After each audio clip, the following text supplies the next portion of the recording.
1970-yil Los Anjelesda bir ofisda 3 kishi o'tirgan. Birinchisi Warren Buffett, ikkinchisi Charlie Munger, uchinchisi Rick Garin. Bugun 2026-yilda Buffett 150 milliard dollar, Munger vafot etganda 2,5 milliard, Rick Garin hech kim eshitmagan. Lekin men sizga bir narsani aytaman. Uchovi bir xil aqlli edi. Bir xil bilim, bir xil imkoniyatlar. Aslida ko'p odamlar Rick Garinni eng aqllisi deyshadi. Lekin bittasi dunyodagi eng boy odamga aylandi, boshqasi yo'qolib ketdi. Va eng qiziq narsa, bu farq sizning bankdagi summangizni bugun belgilayapti. Bilasizmi, nima eng katta xato o'zbek yoshlarining pul haqidagi tushunchalarida? Hammaning fikri shu: ko'proq daromad olsam, boy bo'laman. Maoshim 5 milliondan 10 millionga oshsa, boy bo'laman. Yoki biznesim 1 yilda 100 millionga aylansa, boy bo'laman. Daromad muhim, lekin bu eng muhim narsa emas. Eng muhim narsa vaqt. Va men buni 11 yoshli bola va Rick Garin hikoyasi bilan isbot qilaman. Bu video Morgan Housel'ning The Psychology of Money kitobining to'rbobi haqida. Kitob 4 milliondan ortiq nusxada sotilgan va Housel'ning o'zi shunday yozgan: agar pul haqidagi butun kitobni bir so'z bilan ifodalashga to'g'ri kelsa, bu compound bo'ladi. Bugun siz tushunadigan narsa sizning hayotingizning eng muhim moliyaviy qaroriga aylanishi mumkin. 1942-yil 11 yoshli bola Omaha shahrida birinchi aksiyalarni sotib oladi. Series Service kompaniyasidan 6 ta aksiya, har biri 38 dollar. Bu Warren Buffett. Bilasizmi, men sizga shaxsiy sirini aytaman. Buffett eng yaxshi investor emas. Yillik daromad ko'rsatkichlari bo'yicha u dunyoning birinchisi emas, hatto top 10 da ham emas. Buffett 20% yillik qiladi. Jim Simmons 40% yillik qiladi. Rick Garin 33% yillik qiladi. Buffettning yillik daromadi 20% atrofida. Lekin u eng boy odam. Forbes ma'lumotiga ko'ra, 2026-yil fevralda Buffettning boyligi 146 milliard dollar. Lekin bir statistika bor. Ko'p odamlar bilmaydi. Bu pulning 90% dan ko'pi. Buffett 65 yoshdan o'tgandan keyin paydo bo'lgan. 65 yoshgacha u bor edi. Lekin bugungi boyligining atiga 10%. Tushunyapsizmi, nimani anglatadi bu? Buffett 84 yil sarmoya qilgan va uning haqiqiy boyligi oxirgi 20 yilda paydo bo'lgan. Bu murakkab foiz sehri. Inglizchada compounding deyiladi va bu narsa maktabda o'rgatilmaydi. Tasavvur qiling, kichkina qor topi tepalikdan pastga itarib yuboraman. Birinchi 5 metr top deyarli osgan emas. 50 metrdan keyin biroz katta. 500 metrdan keyin hech narsa to'xtata olmaydi. Pul ham xuddi shunday ishlaydi. Lekin bir farqi bor. Siz topni ko'rmaysiz birinchi yillarda. U juda kichik va siz ishonmaysiz. Bu hech qachon ishlashi mumkinligiga aniq misol bilan ko'rsataman. Tasavvur qiling, siz har oyda 1 million so'm dollarga aylantirib bo'lsangiz, yiliga 12 million so'm, taxminan 1000 dollar. Sizning yoshingiz 21. Birinchi yil oxirida sizda atiga 1000 dollar. 5 yil keyin 5000 dollar. Hech narsa. 10 yildan keyin 10000 dollar. Bu Cobaltda ola olasiz. Endi diqqat.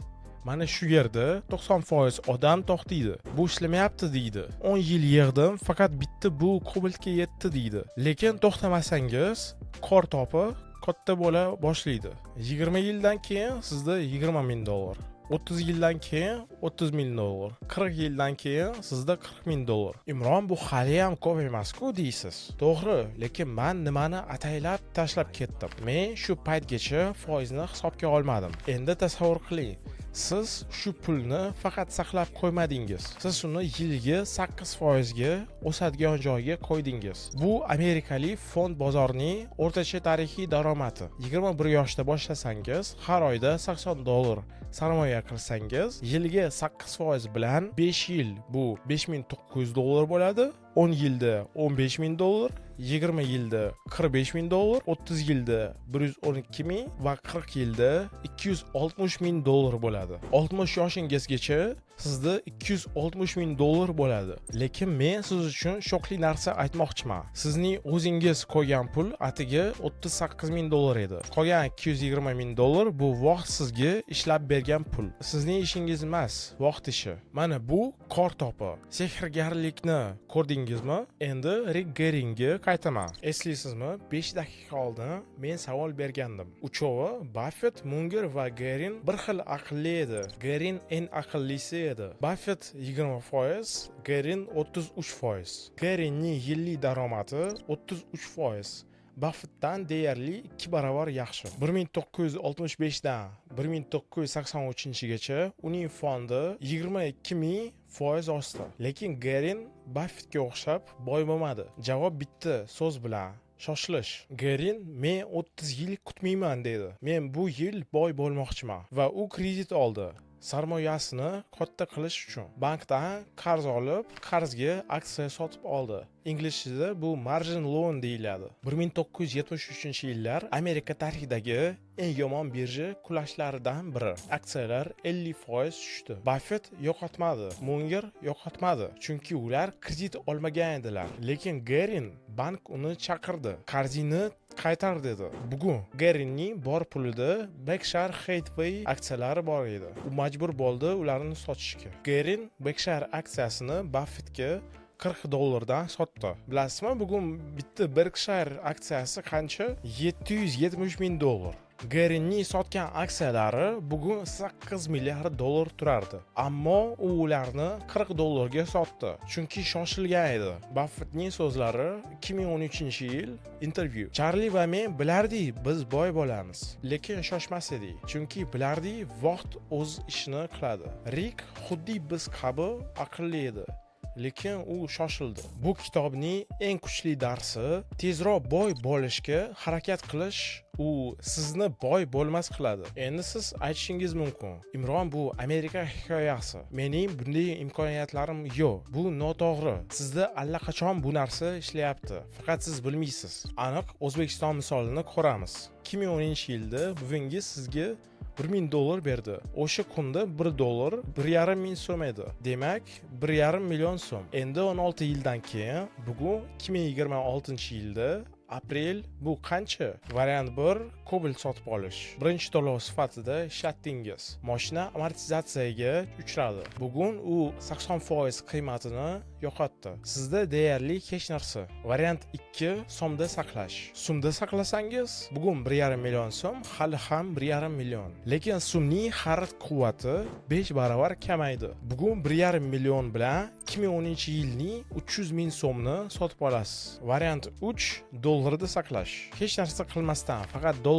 1000 dollar bugun 12 million so'm, 8 barobar oshdi. Variant 4 oltinda saqlash. 2013-yilda 1 gram oltin taxminan 70 ming so'm edi. Sizning 1,5 million so'mingiz 22,5 gram oltin. Bugun 1 gram oltin 2 million so'm. Demak, sizning 22 gramingiz 44 million so'm. 28 barobar. Tushunyapsizmi? Bir xil pul, lekin 4 xil natija. Eng katta farq nima edi? Daromad emas, strategiya emas, vaqt.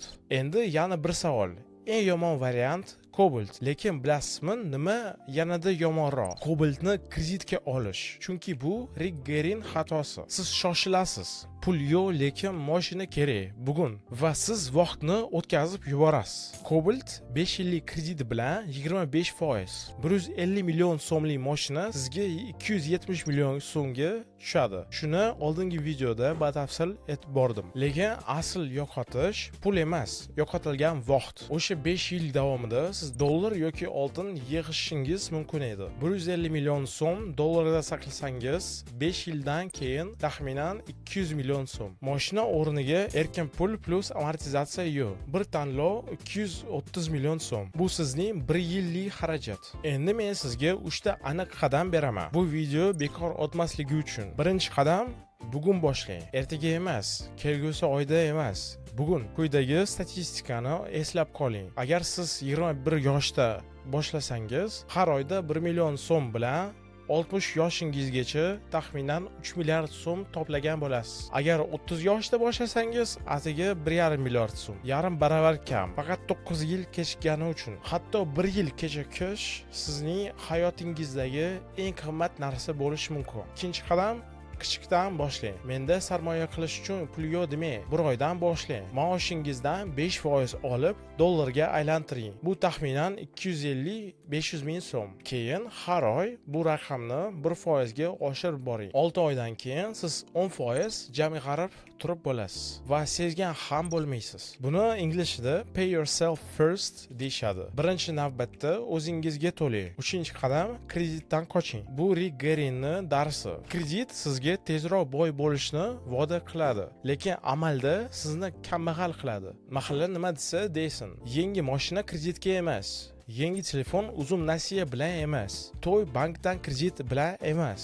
Buffett va Munger 60 yil davomida boy bo'lishdi. Garin 1 yilda boy bo'lmoqchi edi va u hech qachon boy bo'lmadi. Tanlov bugungi videoning eng muhim 3 ta fikri. Birinchisi, daromad muhim emas, vaqt muhim. Buffett 20% bilan 150 milliard topdi. Garin 33% bilan yo'qotdi. Ikkinchisi, murakkab foiz birinchi 10 yilda ko'rinmaydi. U keyingi 30 yilda portlaydi. Shuning uchun ko'pchilik to'xtaydi va xato qiladi. Uchinchisi, eng katta dushman shoshilish. Shoshilgan odam Cobaltni kreditga oladi. Sabrli odam dollar yig'adi. Bu video sizga foydali bo'ldimi? Like bosing va kanalga obuna bo'ling. Telegram kanalimda men har kuni bir foydali fikr yuboraman. U yerda bepul shaxsiy budjet Excel jadvali bor. Maoshingizni qayerga ketayotganini 5 daqiqada ko'rsatadi. Link tavsifda va boshqa videolarimni ko'ring. Ko'rishguncha